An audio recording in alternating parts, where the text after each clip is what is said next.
को ख़रीदते हैं, वोटों को ख़रीदते हैं, और इससे पूरा जो ये जमहूरी अमल है ये मुतासर होता है और बहुत गलत मैसेज जाता है। जो भी सेनेटर आता है वो लोग उसको जिस निगाहों से देखते हैं कि ये कैसे जमहूरियत की रिप्रेजेंटेशन कर रहा है, कैसे अपने सूबे की रिप्रेजेंटेशन कर रहा है, जबकि ये रिश्वत दे करके आया हुआ है सेनेट के अंदर। तो इस पूरी चीज़ के ऊपर उनसे ये सवाल है कि क्या आप इस बिल की हमायत करेंगे कि नहीं।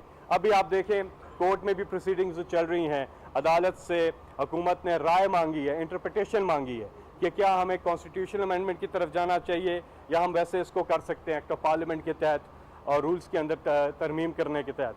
तो उस पर तो खैर फैसला मुअज़्ज़ज़ अदालत का आ जाएगा। जो हमारा पहले से बिल पड़ा है उसके ऊपर अपोजिशन का एक इम्तिहान है एक बार दोबारा। वैसे तो इन्होंने खुद कानून बनाए हैं, आपको पता होगा कि नवाज शरीफ ने कानून बनाया था कि गैर कानूनी जो पैसा गैर कानूनी तरीके से मुल्क से बाहर जा सके, और इन्होंने मनी लॉन्ड्रिंग की थी और ये कानून अपने लिए बनाया था जिसके तहत इन्होंने अरबों रुपए की करप्शन की और पैसा बाहर मुल्कों में मुंतकिल किया। इसी तरह पाकिस्तानी अवाम के साथ ये होता आया है। ये माफिया जब हुकूमत में आता है तो सिर्फ पैसा बनाने के लिए आता रहा। इन्होंने बाहर अपने अरबों रुपए की जदादें बनाई, मेफेयर, सरे महल, एवनफील्ड अपार्टमेंट्स, इनकी अरबों रुपए की बाहर स्विस अकाउंट्स जदादें बनाई और कौम का इन्होंने बुरा हाल किया।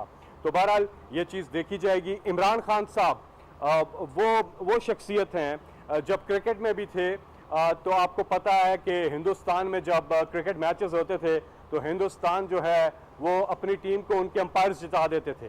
दूसरी टीम कितना ही अच्छा खेल रही हो, अंपायर आउट भी नहीं देता था और अपनी टीम को जिता देता था। तो इमरान खान साहब ने देखा कि बड़े पैमाने पे धांधली हो रही है क्रिकेट के अंदर, तो उन्होंने इंटरनेशनल क्रिकेट में न्यूट्रल अंपायर का कॉन्सेप्ट जो है वो लेकर के आए। और उसके बाद जो है जब न्यूट्रल अंपायर आए तो आपके सामने है कि क्रिकेट को कितना उससे फ़ायदा हुआ। एक फेयर बेसिस पे लेवल प्लेइंग फील्ड तमाम टीम्स को मिली। और इसी तरह से इमरान खान साहब ने जनरल इलेक्शन में धांधली के खिलाफ भी 126 दिन का धरना दिया इधर इस्लामाबाद में इलेक्शन रिगिंग को ख़त्म करने के लिए और इस पूरे इलेक्शन के निज़ाम को ठीक करने के लिए। उसके साथ साथ अपनी ही पार्टी के 20 MPs को इमरान खान साहब ने निकाल दिया क्योंकि उन्होंने सेनेट के अंदर अपनी वोट बेची थी। और किस वक्त निकाला, जब इलेक्शन आने वाले थे और वो हमारी मेजर सीट्स थी, हमें उसकी पॉलिटिकल एक कॉस्ट पे करनी पड़ सकती थी, लेकिन इमरान खान साहब ने कहा नहीं, हमने इंश्योर करना है ट्रांसपेरेंसी को और हमने इन लोगों को निकालना है। और उन्होंने अपने 20 MPs को निकाला। तो इमरान खान साहब ने और ये भी कहा था कि हम जब गवर्नमेंट में आएंगे तो हम सेनेट के इलेक्शन को ओपन वोटिंग से कराएंगे। तो इंशाल्लाह वो हम करने जा रहे हैं। और अपोजिशन जहां पब्लिक का इंटरेस्ट आता है वो लेन देन के चक्कर में होती हैं।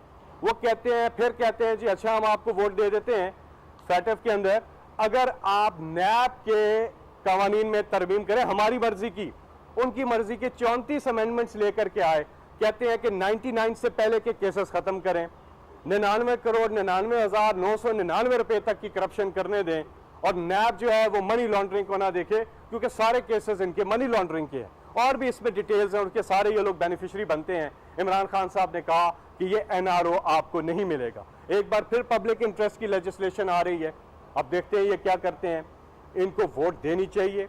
और ये जो बंद गली में फंस गए हैं PDM वाले, एक ही रास्ता है बाहर निकलने का और वो यही रास्ता है कि जो कानून साजी हो रही है, गवर्नमेंट कर रही है, आप तामीरी अपोजिशन का रोल प्ले करें, कंस्ट्रक्टिव अपोजिशन का रोल प्ले करें। पब्लिक इंटरेस्ट की जितनी भी लेजिस्लेशन गवर्नमेंट कर रही है उसमें तामीरी अपोजिशन का मतलब यह है कि जहां गवर्नमेंट पब्लिक इंटरेस्ट में जाती है, उनके लिए अच्छे काम करती है, उसका अपोजिशन साथ दे और जहां नहीं करती उसकी मुखालफत करे। ये होती है कंस्ट्रक्टिव अपोजिशन। तो वक्त आ गया है PDM के पास, क्योंकि इनके जलसे जो हैं वो सारे फ्लॉप, इनके इस्तीफे बन गए लतीफ़े। इनके अपने लोगों ने कहा कि हम क्यों इस्तीफे दें, कुछ लोगों की करप्शन बचाने के लिए हम क्यों इस्तीफे दें। तो वो भी उनको पता चल गया कि लोग तैयार ही नहीं है इस्तीफे देने के लिए। और इनकी जो लॉन्ग मार्च है वो भी इनका ठोस प्रोग्राम है। तो अब जब ये बंद गली में चले गए, इन्हें पता नहीं कितने टकरे मारे।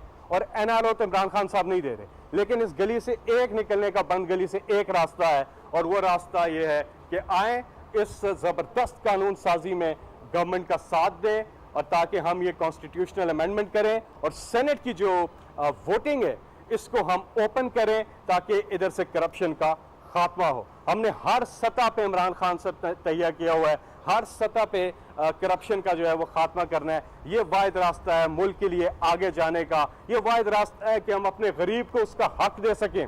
अब तक क्या होता है, हुक्मरान आते हैं, अपनी दुकानें लगाते हैं, गरीब को लूटते हैं, टैक्स पेयर का पैसा लेते हैं और बाहर अपार्टमेंट्स बनाते हैं, अपने फ्लैट्स बनाते हैं, अपने जदादे बनाते हैं, बाहर मुल्कों में अपना पैसा डालते हैं, इकामा रख लेते हैं। वजीर आजम है, यहाँ वजीर आजम है और उधर नौकरी कर रहे हैं बाहर की। यहाँ के वजीर खारजा है, वजीर दिफा है, बाहर की नौकरी करते हैं, इकामा रखते हैं। जब इकामा रखते हैं तो बाहर की हमारी तहकीकात की रडार से वो बाहर हो जाते हैं और इसको टूल बनाया हुआ था उन्होंने मनी लॉन्ड्रिंग। मनी लॉन्ड्रिंग का मतलब कि यहाँ से चोरी का पैसा गैर कानूनी तौर पे बाहर मुल्क ट्रांसफर करते रहे। तो ये तर्ज हुकूमत रहा माजी के हुक्मरानों का। अब है इमरान खान साहब ने ना अपनी जदादें बनानी है, ना अपनी मिलें बनानी है, ना अपने एवन फील्ड अपार्टमेंट बनाने हैं, ना सारे महल बनाना है। उन्होंने जो करना है इस मुल्क के लिए करना है। उनका जीना मरना पाकिस्तान में है, वो अपने घर में रहते हैं, कोई कारोबार नहीं करते हैं, दिन रात पाकिस्तान के लिए काम कर रहे हैं। तो ये अब तर्ज हुकूमत में तब्दीली आई है। इसीलिए इमरान खान साहब हर सतह से जो है वो करप्शन जो है उसका खात्मा करना चाहते हैं। वैसे भी इलेक्शन जो है वो justly, fairly, no corrupt practice involve जो है वो होता है। तो हम ये सारी करप्ट प्रैक्टिसेस का खात्मा चाहते हैं और इंशाल्लाह ये बिल मंजूर करवाने की हम पूरी कोशिश करेंगे और सबके सामने एक्सपोज हो जाएगी ये अपोजिशन कि ये किधर खड़े हैं। इधर इंडिविजुअल कैपेसिटी में रजा रबानी भी आए हुए हैं, वो भी मुखालफत कर रहे हैं। सिंध हुकूमत का भी जवाब आया, वो भी मुखालफत कर रहे हैं। JUI का भी JUIF का भी जवाब आया, वो भी मुखालफत कर रहे हैं। किस लिए? सिर्फ अपनी करप्शन बचाने के लिए। किस लिए? कि वो सौदा कर सकें, लोगों को खरीद सकें, वोटों को खरीद सकें, क्योंकि उसके अलावा तो उन्हें अवाम ने रद्द कर दिया है। और ये सारा सबूत आपने देखा, लाहौर में भी देखा, आपने गिलगित बल्तिस्तान में भी देखा कि लोगों ने इनको रद्द कर दिया। 30 साल से बारी बारी इख्तिदार में आके इन्होंने जो लोगों के साथ किया है, लोग इनसे कहते हैं अपना रिपोर्ट कार्ड दिखाओ भाई, आपने किया क्या इस मुल्क के साथ। आपके फ्रंट मैन की कितनी जदादें निकल आई, फजल रहमान के आपके सामने है। सारी चीजें ये बेनकाब हुई हैं, कब्जा माफिया, एक एक चीज इनकी सामने आ गई है। तो पब्लिक इनको रिजेक्ट कर चुकी है। और लाहौर ने जब रिजेक्ट किया इनको, इन्होंने पहले खुद कहा था लाहौर फैसला करेगा। लाहौर ने जब फैसला किया, इन्हें रिजेक्ट किया, तो इन्होंने दोबारा से जलसे शुरू कर दिए। तो खैर ये जो उल्टे भी लटक जाएं, कुछ भी कर लें, इमरान खान साहब इनको NRO नहीं देंगे, नहीं देंगे, नहीं देंगे। Thank you ji, thank you. आपने वोटों की खरीद फरोख्त से जमहूरी अमल मुतासिर होता है। माफियाज ने बरसे इक़्तिदार आकर मुल्क को लूटा और बैरून मुल्क जायदादें बनाई।